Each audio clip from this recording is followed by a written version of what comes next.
Assalamualaikum warahmatullahi wabarakatuh. Penerbit Rumah Peneleh terlahir karena keprihatinan founding father dari Yayasan Rumah Peneleh yang merupakan rumah pergerakan yang didedikasikan bagi penggodokan ide dan upaya-upaya perubahan sosial kebudayaan menuju peradaban Nusantara yang berketuhanan, adil, makmur, dan sejahtera. Sebagai tempat mengolah idealisme dan upaya perubahan yang cukup berat, yayasan membutuhkan satu tungku yang mampu memberikan asupan energi untuk menopang seluruh kegiatan keumatan dan pencapaian jati diri bagi para kadernya. Kelahiran penerbit Rumah Peneleh ditandai dengan penerbitan kembali cetakan kedua buku metodologi penelitian kualitatif akuntansi karya Arika Mayanti pada bulan Juni 2016.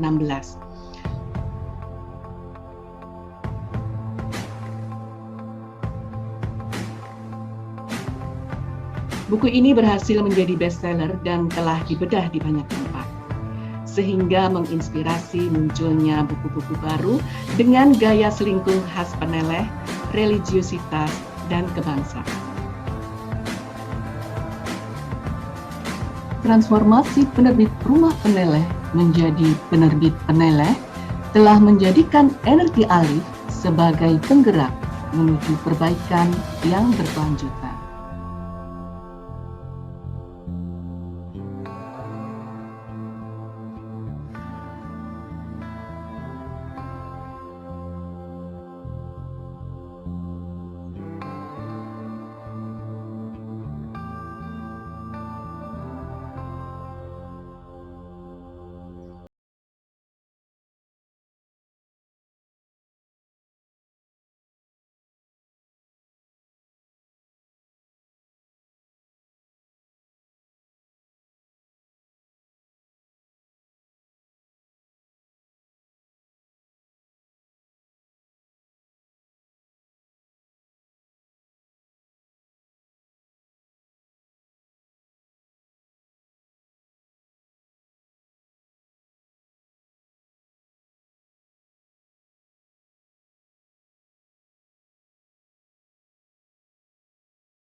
Seperti saat ini membuat pergerakan pemasaran menjadi sedikit lebih terhambat karena adanya keterbatasan kita untuk berinteraksi langsung dengan para customer.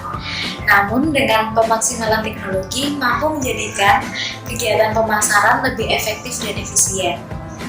Pemaksimalan media, teknologi, dan fitur yang memiliki minat tinggi serta digunakan juga oleh pangsa pasar mampu meningkatkan penjualan dibandingkan dengan penjualan secara offline atau sebelum pandemi.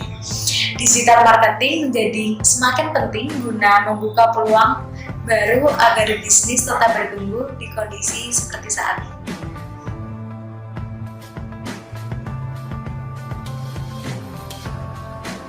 Hingga hari ini penerbit Peneleh masih eksis dan tetap bisa memberikan kontribusi bagi kegiatan keumatan dan perkaderan di Yayasan Peneleh yang utama.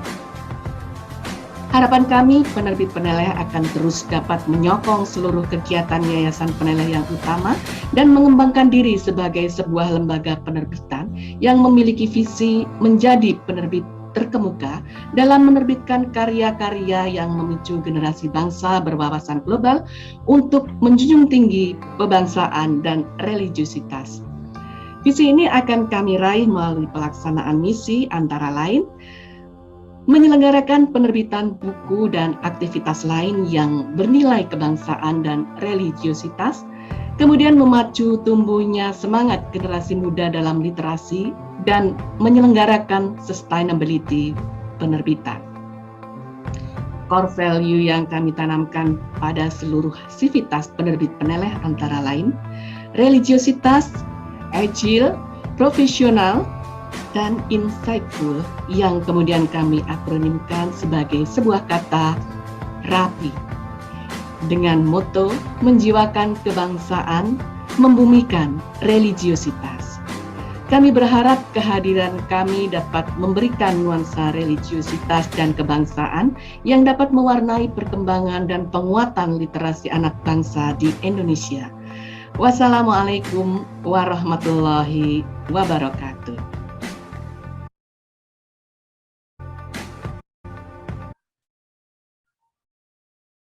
Ya, itu tadi video singkat tentang penerbit Peneleh, dan Bapak Ibu yang ingin membeli buku dan melihat katalog kami bisa melihat pada link yang dikirimkan pada chat box.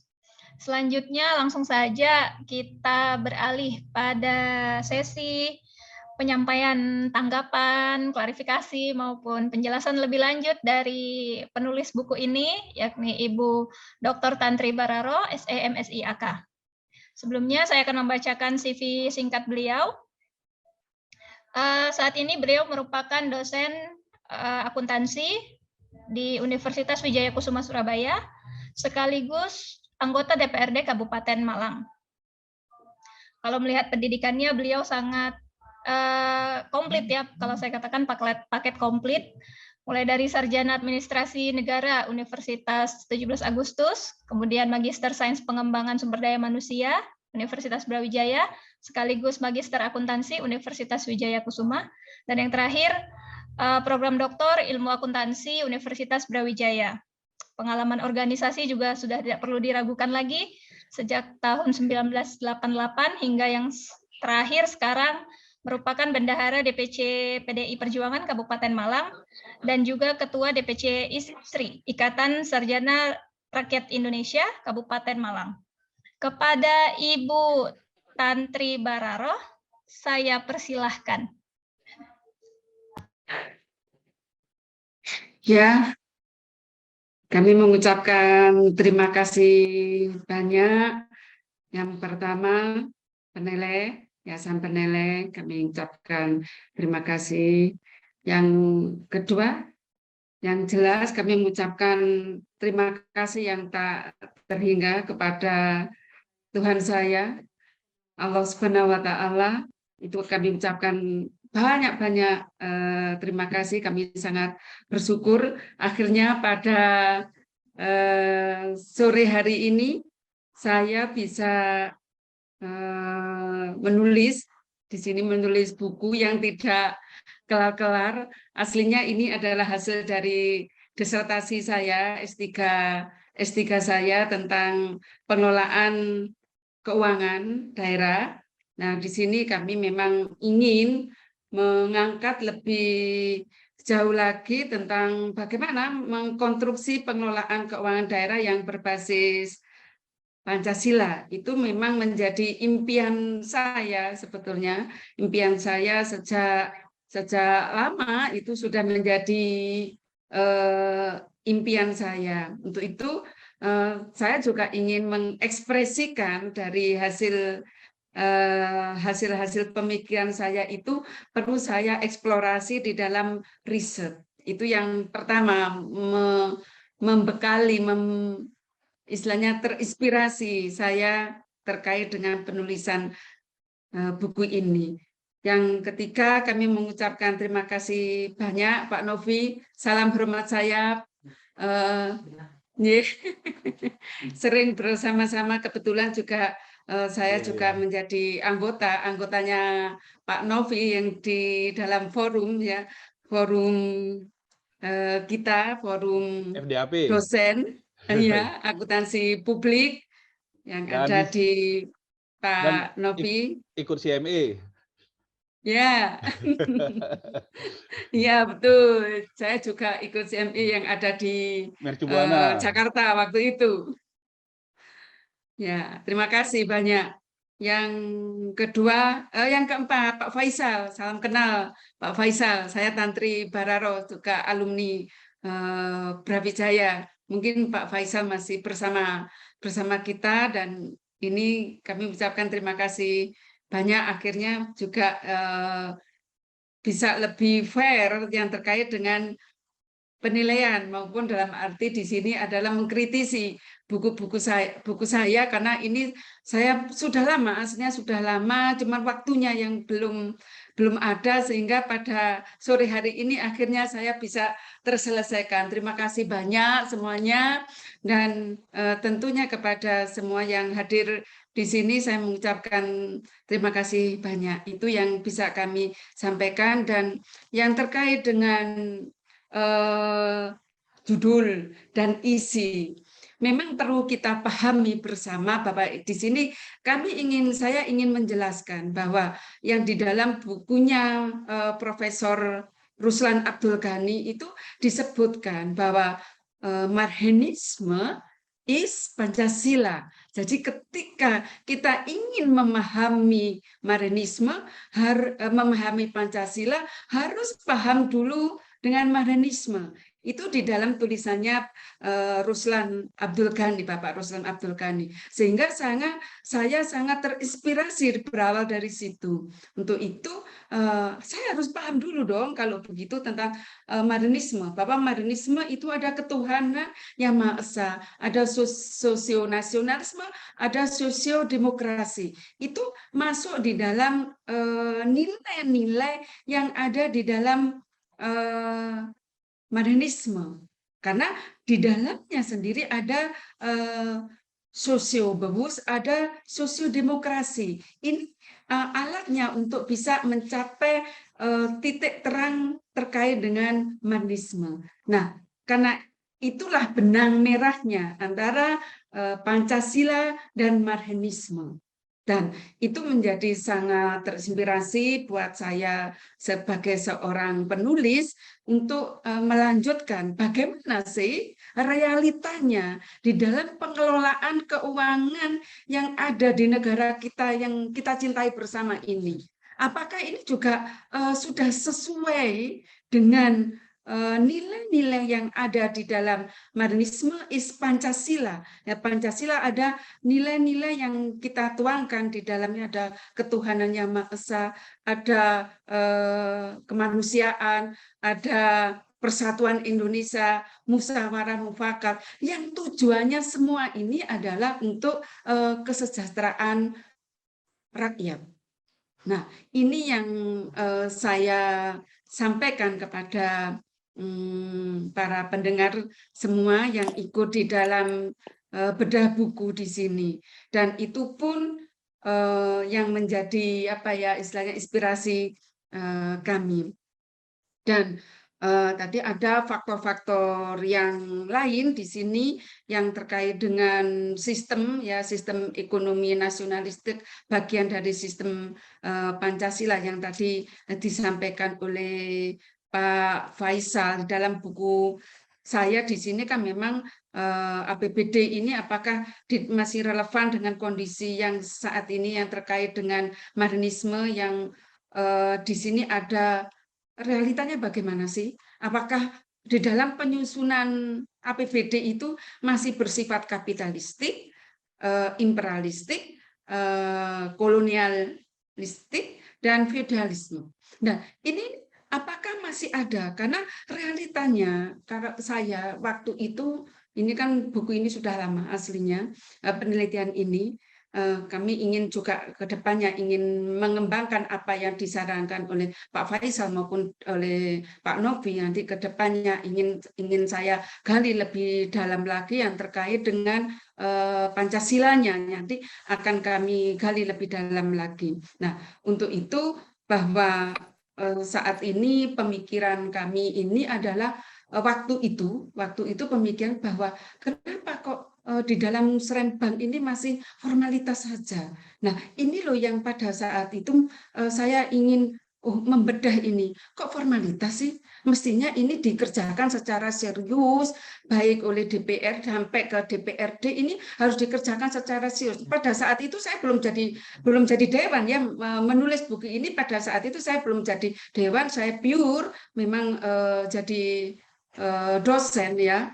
saya pure memang menjadi dosen, loh kenapa sih ini kok formalitas? Mestinya ini harusnya diamalkan dong nilai-nilai ini para legislatif maupun para eksekutif. Ini harusnya dilaksanakan, tapi kok realitanya tidak. Ini loh yang berkecimpung dalam pemikiran saya saat itu, dan alhamdulillah kalau saat ini saya di bagian anggaran, badan anggaran, minimal pemikiran-pemikiran saya ini bisa saya aplikasikan.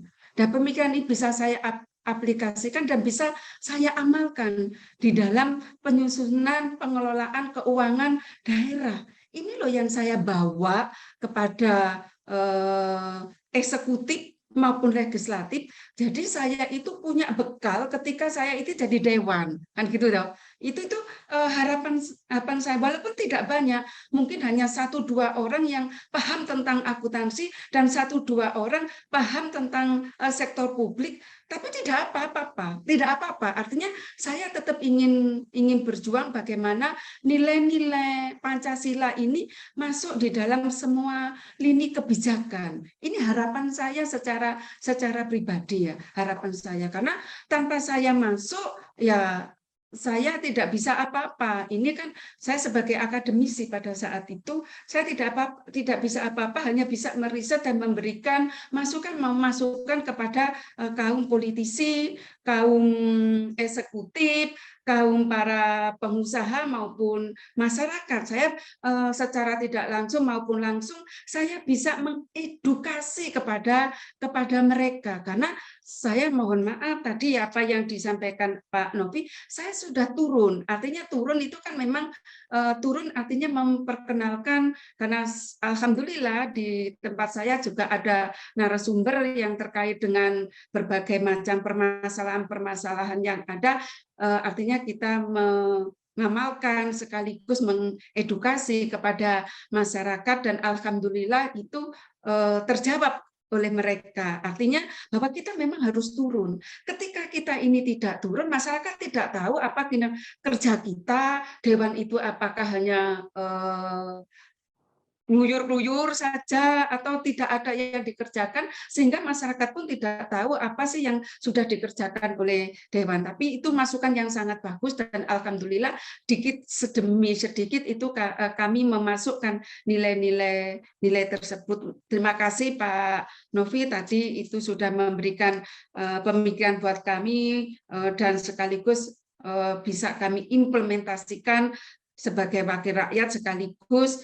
Maka dari itu kami juga berpikir ketika ya maaf ya jadi dewan itu ya memang harusnya paham, tapi karena sistem pemilihan kita ini adalah sistem pemilihan dari rakyat langsung, rakyat dan juga tidak tahu kadang-kadang masyarakat ini mana yang pinter yang sesungguhnya, terus apa yang visi misinya yang disampaikan itu tuh rakyat tidak sampai ke sana gitu loh. Ketika itu turun itu dalam hal pemilihan, artinya pencalekan itu kan kadang-kadang cuma pilihlah saya, tapi tidak ada nilai-nilai yang dibangun sesuai dengan nilai-nilai Pancasila kita. Artinya ideologi kita yang harus kita bangun. Nah, itu sih yang menjadi pemikiran kami, sehingga masyarakat itu tidak jauh, wakilnya pun tidak jauh dari masyarakat. Itu yang perlu ada sistem politik kita yang perlu istilahnya harus diluruskan agar terjawab apa yang menjadi pemikirannya Pak Novi. Saya terima kasih lagi kepada Pak Faisal. Memang ini adalah semangat penulis untuk bisa menginternalisasi nilai-nilai Marhen di dalam setiap kebijakan pengelolaan keuangan daerah maupun dalam proses untuk memasukkan di dalam kekuatan politik menjadi sebuah kebijakan, ada politik anggaran yang masuk di dalamnya. Ini akan juga menjadi sesuatu yang sangat bagus nanti buat saya sebagai wakil, sebagai pengabdi masyarakat dan pengabdi artinya pengabdi kepada negara. Saya insya Allah ingin menerapkan, walaupun nanti saya sendirian, misalnya kan gitu ya, saya sendirian, saya akan tetap memperjuangkan apa yang menjadi cita-cita bangsa Indonesia, yang semua memang tujuannya untuk kesejahteraan masyarakat. Itu ya Pak Faisal, nanti kami akan memperbaikinya. Terima kasih banyak masukan-masukannya, nanti akan memberikan nilai tambah buat saya secara pribadi maupun sebagai seorang akademisi dan sekaligus sebagai wakil rakyat. Saya akan mencoba untuk mengamalkan nilai-nilai Pancasila tersebut. Terus untuk Pak Novi tadi sudah banyak yang dijelaskan, kami juga mengucapkan sangat terima kasih sekali. Dan tadi ada pertanyaan yang sangat menggelitik buat saya, bahwa perlu diingat ketika ini nilai-nilai Marhen ini diterapkan, itu akan membesarkan PDI. Saya pikir ini tidak hanya membesarkan PDI Perjuangan ANSE, tapi ini adalah kemenangan buat rakyat Indonesia, karena tujuannya adalah untuk mensejahterakan rakyat Indonesia yang penuh dengan semangat ini. Saya pikir itu karena untuk memahami Pancasila ya harus memahami tadi yang disampaikan oleh Bapak Ruslan Abdul Ghani, harus memahami Marhenisme. Ya, terkait dengan penelitian Batu dan Surakarta, memang pada saat itu kami juga terinspirasi dari masukan dari kawan-kawan pada saat S3 itu juga, bahwa saya belum kenal yang namanya Pak Joko Widodo pada saat itu. Saya belum kenal. Beliau juga wawancara pada riset kami, maksudnya saya meminta beliau untuk menjadi salah satu narasumber kami, sehingga sangat terinspirasi sekali. Pada saat itu juga saya sampaikan, saya belum tahu kalau Pak Jokowi nantinya jadi presiden pun saya juga belum tahu ya. Terus saya hanya sampaikan kepada beliau, Pak, maksudnya saya terinspirasi dari Bapak, ya mudah-mudahan nanti Bapak bisa menjadi presiden. Ya alhamdulillah jadi presiden. Ya, sampai sekarang pun mungkin saya juga belum secara intens yang terkait dari hasil riset kami ini, artinya intens dalam arti buku, setelah menjadi buku ini. Nanti insya Allah kami juga ingin apa yang telah disampaikan oleh Pak Novi, bahwa saya bagaimana ini buku ini bisa masuk baik di legislatif maupun saya berharap ya nanti ini tidak hanya baik di legislatif tapi juga eksekutif, karena eksekutif ini juga sangat penentu ya. Karena kenapa saya sampaikan eksekutif ini adalah penentu, karena eksekutif ini terutama kepala daerah ada sebagai pengguna anggaran. Begitu ya Pak Novi? Ya, karena akuntansinya sebagai beliaunya adalah sebagai pengguna anggaran. Ini membuat sebuah kebijakan yang sangat luar biasa. Makanya DPR-nya ya kudunya pinter kan. Seharusnya pinter, DPR-nya juga pinter, eksekutifnya pinter. Kalau sama-sama itu pinter dan mau memahami, mengamalkan nilai-nilai Pancasila, itu Indonesia itu akan sangat luar biasa. Ini pemikiran kami ya, pemikiran saya secara pribadi, dan saya ingin, walaupun tadi saya sampaikan, walaupun saya sendirian, saya akan berusaha untuk masuk ya. Memang itu semua tidak mudah. Ketika ini sendirian itu tidak mudah. Siapa yang bisa membangun ini semua? Ya para akademisi. Para akademisilah yang menjadi garda depan. Karena ada sebagai pengontrol intelektual, pengontrol keseimbangan terkait dengan independensi ini ya para akademisi. Para akademisi yang harus maju untuk bisa mengedukasi kami ini, mengedukasi para eksekutif, kan perlu ini semuanya. Kalau hanya seorang tantri tidak ada nilainya, tidak ada artinya buat semuanya, dan tidak ada, sangat kecil sekali. Kan kami hanya berusaha untuk masuk dari sisi sela-sela yang kecil saja, dan akademisilah yang nanti menjadi garda yang paling depan untuk bisa menjembatani Indonesia menjadi negara yang paling didengar, Indonesia yang paling menuju untuk kebaikan itu negara Indonesia. Makanya di sini bahwa ideologi kita adalah ideologi Pancasila, itu tidak dimiliki oleh negara manapun di dunia ini, ada hanya di Indonesia. Makanya menjaga kerukunan umat beragama itu dengan adanya ideologi kita Pancasila yang sudah final ini. Ini yang menjadi pemikiran kami. Dan yang ketiga, saya juga mengucapkan terima kasih sekali ini untuk Pak Mubiarto. Mungkin saya juga salah satu penggemar ya, salah satu penggemar bukunya Pak Mubiarto yang terkait dengan ekonomi Pancasila, yang memang belum istilahnya itu dikonstruksikan secara detail, tapi itu ada sebuah grand teori besar yang memang harus diterjemahkan. Itu konsep besar ya, konsep besar yang memang harus diimplementasikan secara detail dari nilai-nilai Pancasila, sehingga di dalam membreakdown terkait dengan pengalokasian anggaran itu jelas kepada untuk keperuntukannya untuk masyarakat. Nah, tadi disebutkan masyarakat itu ada masyarakat kaya, ada masyarakat miskin. Yang diprioritaskan otomatis masyarakat yang tidak yang termarginalkan, istilahnya kan begitu ya, termarginalkan. Dan yang kaya ini yang bagaimana dong yang kaya ini juga nantinya bisa membantu yang miskin. Makanya di dalam nilai-nilai Marhen itu ada nilai kejujuran, ada nilai ketuhanan, ada di dalam mungkin slide-slide-nya ada nilai-nilai Marhen, mungkin juga bisa di slide terus klik. Nah, klik lagi. Ada rumah, ada gambar rumah itu loh, Mas. Nah, loh, ya sudah.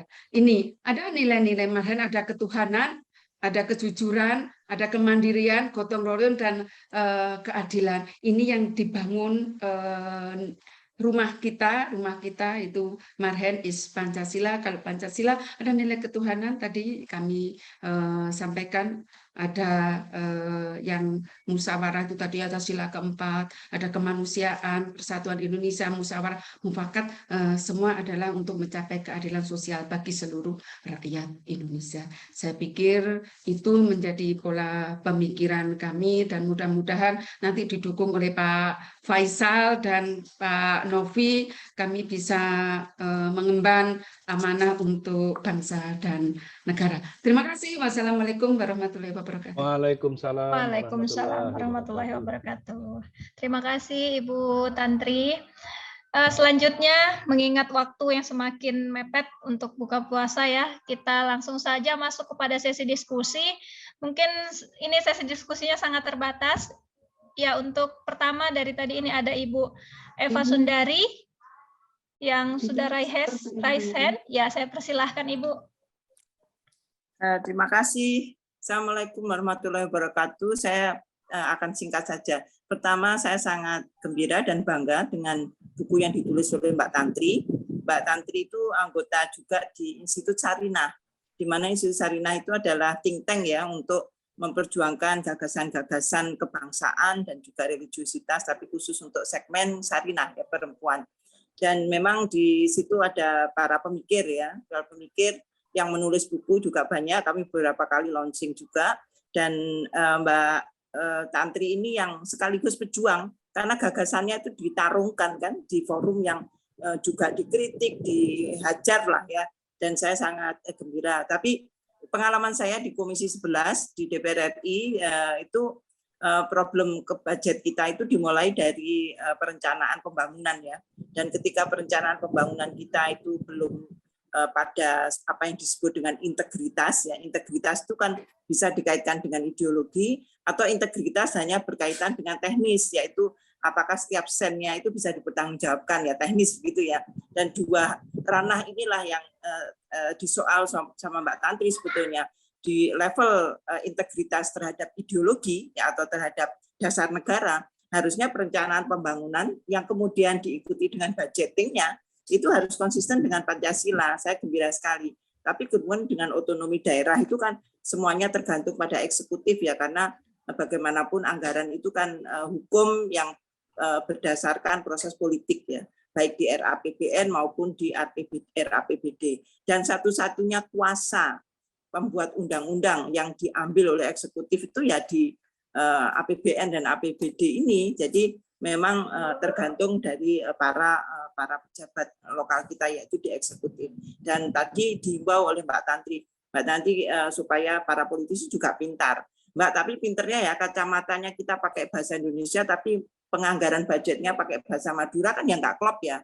Jadi disitulah perjuangan saat ini ketika proses budgeting yang hanya mengikuti hasil dari proses pembangunan yang politik budgetnya belum tentu seperti yang dikhawatirkan Mbak Tantri. Tapi Pancasila tidak dipakai sebagai rujukan untuk membuat perencanaan bangunan, nah budgetingnya jadi korban begitu. Ini saya ngomong tentang integritas terkait dengan ideologi, bukan integritas tentang korupsi ataupun fraud gitu enggak ya.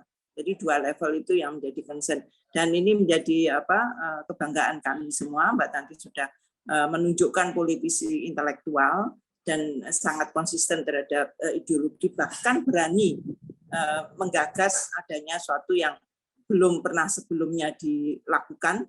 Kita pernah berjuang untuk pro-puo budget ya, karena pro-puo itu adalah marhen ya. Jadi tapi itu pun hanya untuk pidato komitmen moral ya, bahwa ini pro gender, ini pro lingkungan, ini pro partisipasi. Tapi begitu kita teliti rupiah-rupiahnya itu nggak ke sana. Jadi itu problem yang kita alami saat ini, dan Mbak Tanti memilih untuk jalan terjal di tengah-tengah ketidakkonsistenan ini. Selamat Mbak Tanti, juga selamat kepada panelnya yang juga sudah mengambil berani untuk menerbitkan gagasan-gagasan progresif yang tidak mainstream. Terima kasih. Saya tetap percaya bahwa integritas terhadap komitmen ideologi harus diperjuangkan, bukan hanya integritas terhadap penggunaan anggaran. Terima kasih. Selamat Mbak Tanti. Baik, terima kasih Ibu Eva Sundari. Selanjutnya kita masuk dulu kepada penanggap kedua. Ini ada dari Bapak Dr. Insinyur Daniel Rohi, dari tadi sudah raise hand. Silahkan Bapak. Oke, terima kasih moderator, Mbak Eva dan juga Mbak Tantri, Pak Novi, Mas Faisal dan semua yang hadir.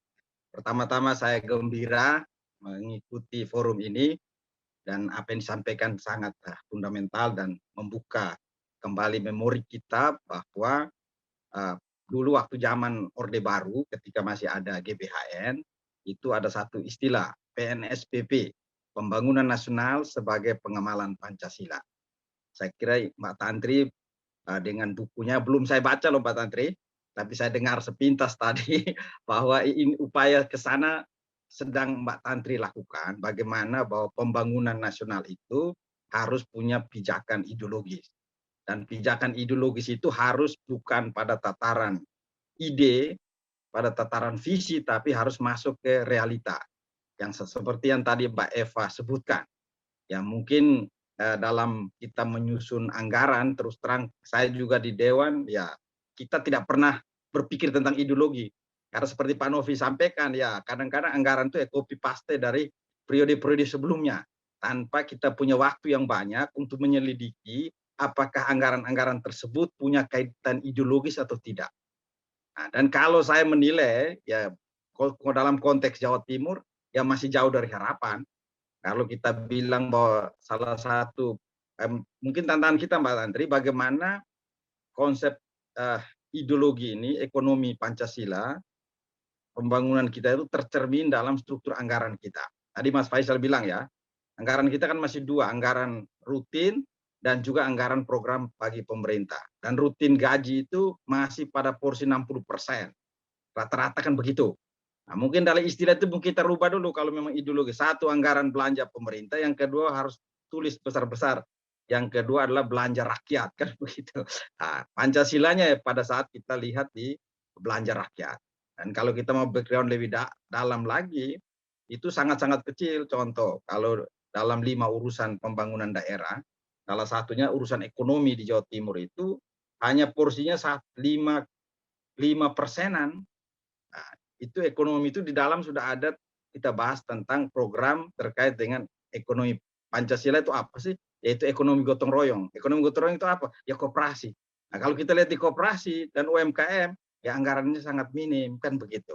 Artinya kalau implementasi ideologi itu pada pembangunan ekonomi, ya minimal pada sektor-sektor tersebut ada keberpihakan anggaran yang cukup besar gitu. Nah, ini tapi segala apa ini artinya Mbak Tantri mengingatkan kita supaya minimal bagi partai yang bisa mengadopsi ide Mbak Tantri ini ya bisa diterapkan di level-level kabupaten maupun provinsi, sehingga hal yang bahwa ideologi jadi penganggaran bukan satu yang utopis, tapi bisa diimplementasikan dan bisa terukur di dalam indikator kinerja utama dalam pembangunan kita.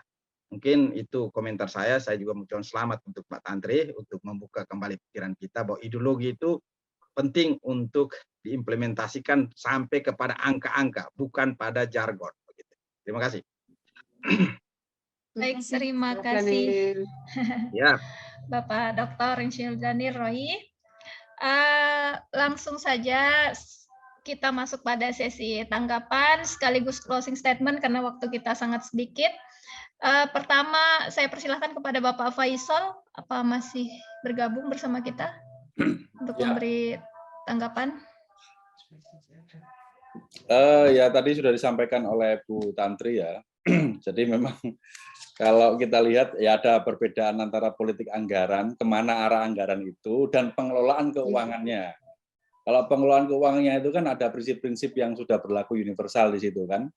Jadi transparansi, kemudian akuntabilitas dan sebagainya itu. Nah menarik tadi yang disampaikan oleh Mas Daniel Rohi, membuat bukan berhenti pada jargon tapi angka-angka. Sebenarnya bisa dicoba ini sebagai modul partai juga. Jadi menurunkan ideologi itu, nilai, kemudian platform kebijakan sampai level mengawal bagaimana angka itu merepresentasikan nilai.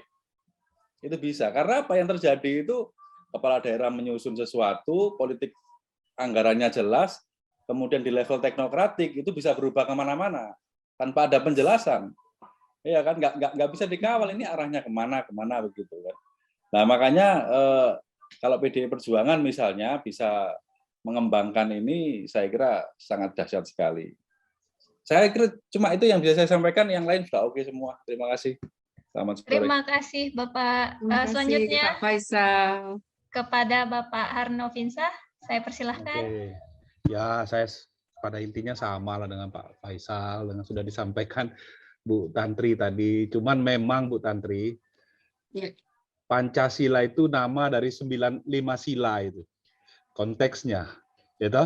Jadi kalau memang Marhenis itu dianggap Pancasila, nah itu juga menurut persepsi saya ya, itu juga nggak pas, gitu loh. Itu nggak pas, karena Marhen itu kan paham ajaran. Memang Pancasila itu kan dulu nama Pancasilanya kan Bung Karno itu memberi nama 1 Juni, makanya tanda kelahirannya kan dianggap 1 Juni ya, seperti itu. Mungkin ya bisa diperdebatkan lah Bu Tantri ya, silakan nanti lebih dalam Bu Tantri kaji dan sebagainya ya. Mungkin itu saja dari saya terima kasih sudah bisa diminta menjadi pemedah buku ini dan kenal sama Pak Faisal. Jadi kalau saya kebetulan saya sahabat baiknya Pak Gofar sama mantan dekan itu di FEB, ya kan. Pak Faisal itu pejabat besar di Brawijaya itu. Oh iya, jadi Brawijaya dia. Kebetulan ya, karena mainnya hanya di FEB Pak Faisal, jadi sama visip nanti Pak. Ya sama Prof apa? Kualitatif siapa? Unti ya.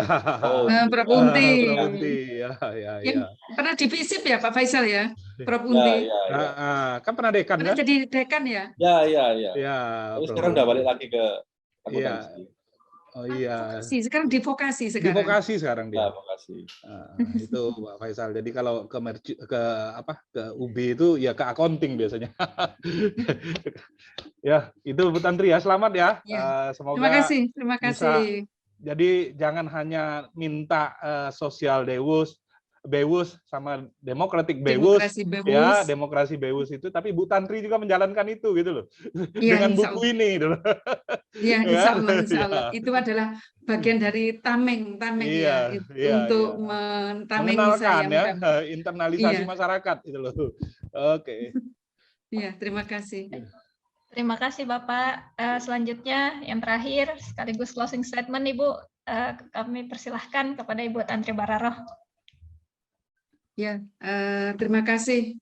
Sekali lagi terima kasih Pak Faisal, Pak Novi, Pak Daniel, dan Mbak Eva, dan semua yang hadir di sini. Kami mengucapkan terima kasih banyak. Dan closing statement saya, ya dari hasil riset saya, buku saya tentang konstruksi pengelolaan keuangan daerah yang berbasis Pancasila, mudah-mudahan nanti ke depan dan mulai hari ini dan ke depan bisa diamalkan di dalam semua institusi ya, semua institusi baik institusi eksekutif, legislatif, yudikatif sampai pada ranah intelektual. Di sini adalah akademisi maupun LSM dan para pengusaha, dan sekaligus adalah para politisi karena dia adalah pengendara negara Republik Indonesia ini, sehingga ke depan semuanya di sini tetap bahwa Pancasila adalah sudah final, tinggal bagaimana kita mengimplementasikan di dalam setiap sendi-sendi